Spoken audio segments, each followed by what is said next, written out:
yesterday, the first thing that happened as soon as this was announced, I was just crying, and I heard the same reaction from a lot of people.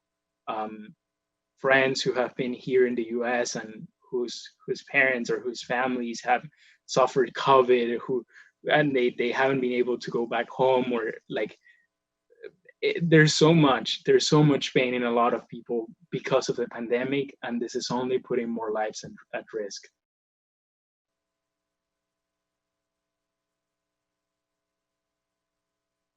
It's almost impossible. It's almost impossible. I wouldn't say it's 100% impossible, but there are no direct flights between the United States and Venezuela. Um, Going back right now would mean that I would be under constant power outages. There's no internet, reliable internet connection in Venezuela. It's one of the slowest in the region and in the world. Um, Going back to Venezuela would mean not having a reliable supply of food, not being able to get income, and facing shortages of food. While right now in my school, I would go to the cafeteria and grab a meal, right? And it would certainly put me in a very unequal playing field with the rest of my friends from school.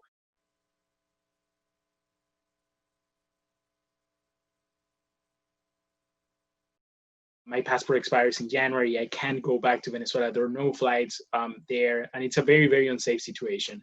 Um, it would put me at risk. It would put 8,000 more Venezuelan students under F1 at risk, and it would put thousands of other people who are from countries that are currently in humanitarian crisis and that don't have any other place to go.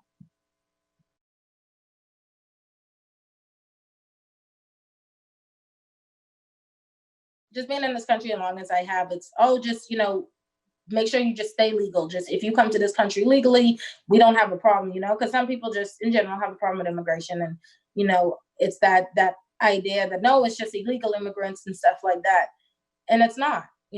Some people just have an idea with anybody kind of not being, you know, from here being here, and it's so it's like, well, I did do what I was supposed to do. I did come here legally. I've been legal. I check in with the government. I pay my taxes. I do everything they tell me to do. If I move, I check in within 10 days. I know I know the law. I know everything I'm supposed to do. And for 11 years since I came here when I was 14, I've done what I was supposed to do. So it kind of feels like, when your parents tell you to do all your chores and you still get punished, that's kind of how it feels like. It's like, well, what else could I have done? I did everything y'all told me to do, and it's still like, oh, we're gonna take that map from under you. So it's nerve wracking, and it's just like, I'm not gonna lie, my headspace wasn't. I was very upset.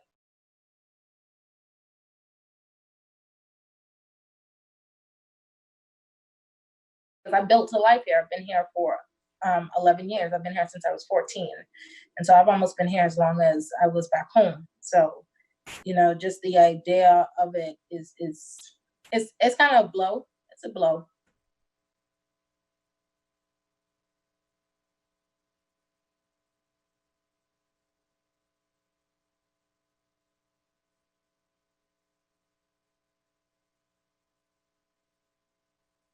I don't know if I would spend that type of money to get an American degree that I can't even use in America.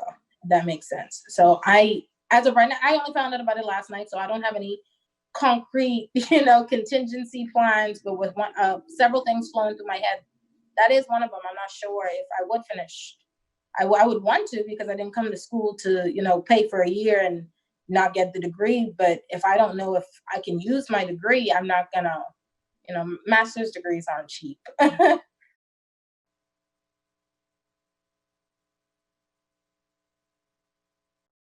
When you plan your life in your 20s and you start to get into that age where you're trying to set up a 5-year plan and a 10-year plan, obviously deportation isn't something you you want to put in that plan. So it's it definitely took me by surprise.